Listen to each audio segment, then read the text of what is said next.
जब मन में भावना साफ हो तो फर्क नहीं पड़ता आप कौन हो, कहां से हो, आप उस मुकाम में आखिर पहुंच ही जाते हैं। ये कहानी है एक आम कार्यकर्ता की जो सोलन के कंडा घाट से निकले और स्थानीय नेत्री मेजर कृष्णा मोहिनी ने राजीव गांधी से मिला दिया। और मुलाकात कुछ खास यूं रही कि राजीव गांधी ने पूछ लिया, करना क्या चाहते हो? जवाब दिया, समाज सेवा। बस फिर क्या था, मुलाकात में दिए जवाब को सार्थक करना था तो लग पड़े संगठन और समाज सेवा में। और आज HP state industrial development corporation के वाइस चेयरमैन है। जी हाँ, हम बात कर रहे हैं अनुराग शर्मा की, जो एक आम एनएसवी कार्यकर्ता से होकर आज हिमाचल सरकार में अहम पदभार संभाले है।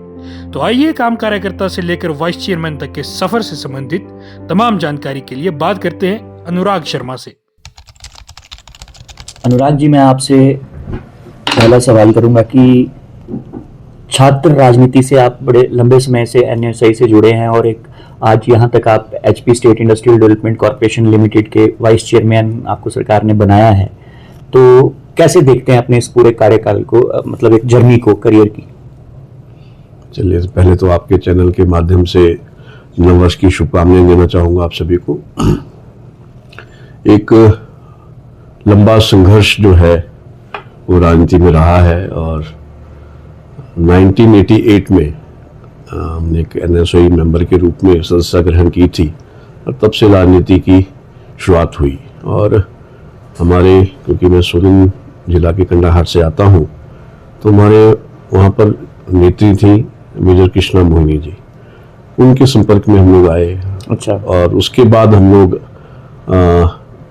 हमने उनके लिए मुझे बड़ी ये वो पल आज भी याद आते हैं कि मेजर कृष्णा मोहिनी जी मुझे लेके उस समय के तत्कालीन हमारे राजीव गांधी जी, उनके माध्यम से मैं राजीव गांधी से मिला और बड़ी वो जो मुलाकात थी वो पूरे जीवन की आज भी मुझे याद है। वो 2 मिनट की मुलाकात, तो राजीव गांधी जी मेरे कंधे पर हाथ रखा, पूछा क्या बनना चाहते थे। पता नहीं मन में कहाँ से ख्याल आता है, ध्यान नहीं है मुझे। और मुझे वो शब्द है कि सर जनसेवा करना चाहते हैं। Very good. तो कहते हैं मैं टिकट दे रहा हूँ मेजर कृष्णा मोहिनी को, इनको आप जिता के लाइए।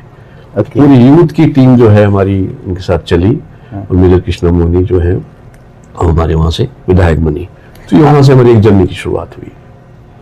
अब आते हैं उसके आगे सर, कॉलेज टाइम और सब चीज़ें रही होंगी। तो मुख्यमंत्री सुखविंदर सिंह सुक्खू के आप संपर्क में कब आए, कैसे आए? मुख्यमंत्री जी के साथ, मुख्यमंत्री जी उस समय यूनिवर्सिटी में थे और हम लोग राजीव गांधी, जिसको भी कोषशिला कहा जाता था, उसमें हम छात्र के रूप में आए। तो बल्कि आज हमारे एक साथी उस समय के अजय सोलंकी जी, अच्छा, वो विधायक हैं। अच्छा। तो मुझे आज भी याद है कि हिमक्रीट हॉस्टल होता था, तो जब भी वहाँ के चुनाव होते थे यूनिवर्सिटी के, तो कोषशिला कॉलेज की जो टीम है उसको लेटी बनाने के लिए, कि उसमें पोस्टर लगते थे, पोस्टर जो है वो लेटी से चिपकाए जाते थे। तो मेरे को आज वो दिन याद है कि हम मुख्यमंत्री जी को प्रधान जी के नाम से जानते हैं अक्सर जो सभी लोग हैं। तो प्रधान जी के संपर्क में तब से आना हुआ और उसके बाद हम लोग यूथ कांग्रेस में रहे। यूथ कांग्रेस में मैं सोलन जिला का वाइस प्रेसिडेंट भी रहा और हमारे सुभाष विरानी जी जो बन गए हैं जिला के अध्यक्ष, और असीम शर्मा जी होते थे हमारे जिला के अध्यक्ष। तो उनके संदर्भ में फिर मैं ब्लॉक का जनरल सेक्रेटरी भी रहा, वाइस प्रेसिडेंट भी रहा। तो इस तरह से मेरी यूथ कांग्रेस की रही। और माननीय प्रधान जी के साथ जब मुख्यमंत्री हैं, तो उस समय से एक स्नेह जो है वो हमेशा से उन्होंने कार्यकर्ताओं का दिया है। और मैं समझता हूँ कि आज जहाँ इस पद पर पहुँचने के लिए मैं सहर्ष दिल से आभार भी प्रकट करता हूँ कि जो प्रेम प्यार उन्होंने, क्योंकि मैं नॉन पॉलिटिकल ग्राउंड से आता हूँ, मेरे माता पिता सरकारी नौकर थे। तो मतलब मेरे लिए तो बहुत बड़ी बात है। मेरी माता आज भी हैं, शी इज 86 ओनली। तो आज भी वो कुछ बातें करती हैं। तो मतलब ये है कि एक नॉन पॉलिटिकल ग्राउंड से उठकर यहाँ तक पहुँचना, और ये पूर्णतः माननीय मुख्यमंत्री जी का आशीर्वाद है कि बड़े छोटे कार्यकर्ताओं को उन्होंने इतनी बड़ी जिम्मेदारी दी है। जी। तो अब थोड़ा सा सर डिपार्टमेंट के ऊपर आते हैं कि कॉरपोरेशन में जो भी है आपकी मुख्य मतलब प्राथमिकताएं क्या हैं अभी इस कार्यभार के बाद, क्या चीज़ें आपकी? कॉरपोरेशन के अंदर हम लोग जो काम हमारा जो यहाँ पर जो कार्य है वो कार्य ये है कि एक तो हम लोग कंस्ट्रक्शन विंग हमारा है, टेक्निकल विंग है, उसके तहत हम आजकल काफ़ी प्रदेश भर में डिफरेंट डिपार्टमेंट्स में हम काम कर रहे हैं। उसमें स्कूल्स हैं, जेल्स हैं, और बद्दी में एक हमारा एरिया है अपना जो HPSIDC का इंडस्ट्रियल एरिया है। उसके बाद ये जो BDP बल्क ड्रग पार्क जो आया है, इसका भी जो इंडस्ट्रियल डेवलपमेंट का जो काम है वो हमारे पास है। और इसके अलावा ऑलमोस्ट 12 के 12 जिलों में HPSIDC काम कर रही है। हमारे टेक्निकल विंग में हमारे एक SC हैं और कोई 6-7 एक्सएन हैं, SDOs हैं। कोई टेक्निकल विंग की 150 लोगों की टीम हमारी काम कर रही है, और हम क्वालिटी वर्क में पहचाने जाते हैं। और उससे पहले हमारी अपनी फंडिंग भी रहती थी। हम जो क्षेत्र में आने के लिए इंडस्ट्रियल डेवलपमेंट इंडस्ट्रीज आती हैं उनको हम फंड्स भी जनरेट करके देते थे, अपनी तरफ से हमारी फंडिंग भी रहती थी। तो कुछ उसमें टूरिज्म यूनिट्स भी आते हैं।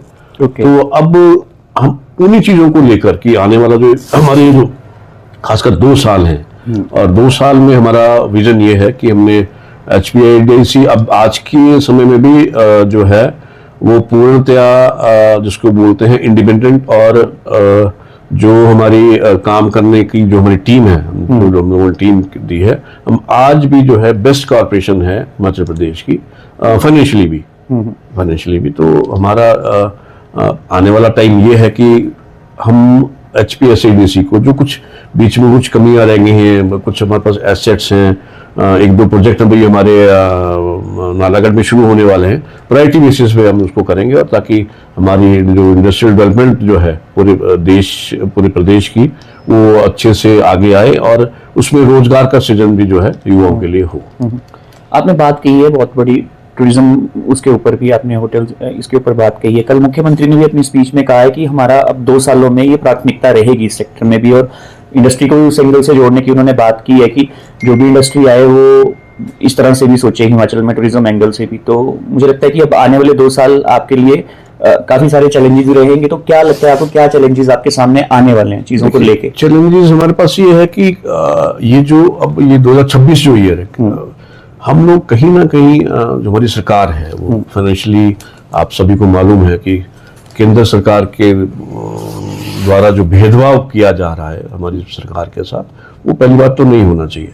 और मुख्यमंत्री जी ने इसके बावजूद भी जो उनका विजन है एक स्टेट को आत्मनिर्भर बनाने का, ये आत्मनिर्भर जो शब्द है, इसका विजन जो माननीय मुख्यमंत्री जी के मन में है, हम उसी की दिशा में काम कर रहे हैं, ताकि हमारा युवा जो है आत्मनिर्भर हो, हमारा किसान आत्मनिर्भर हो, हमारा समाज का हर वर्ग जो है आत्मनिर्भर हो। उसके साथ साथ ही टूरिज्म भी है। टूरिज्म में हम लोग कहीं ना कहीं कुछ लैप्सेस हैं जिनको हम ओवरकम कर रहे हैं। हमारे बहुत से ऐसे यूनिट हैं जो माननीय मुख्यमंत्री जी ने कल कहा कि आइए आप इन्वेस्ट कीजिए, हम लोग पूरे ओपन माइंड से आपका वेलकम करेंगे, और जो सहूलतें चाहिए इंडस्ट्रीज को स्थापित करने के लिए वो सरकार और उसके लिए बड़ी वचनबद्ध है, प्रतिबद्ध है।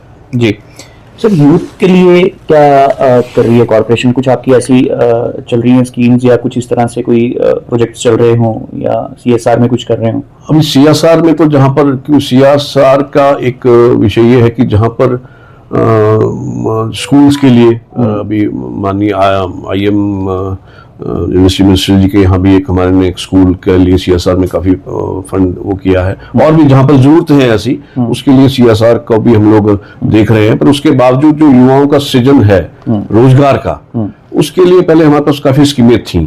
अब कुछ टाइम के लिए कुछ फाइनेंसिंग की दिक्कत आ रही थी, पर हमारा अभी आने वाले समय में जो 2026 मार्च के बाद इसको हम बिल्कुल प्रतिबद्ध तय तरीके से उसको सुचारू रूप से आगे लेके आएंगे। जी, हमारे साथ बातचीत करने के लिए धन्यवाद सर। आपका बहुत बहुत धन्यवाद।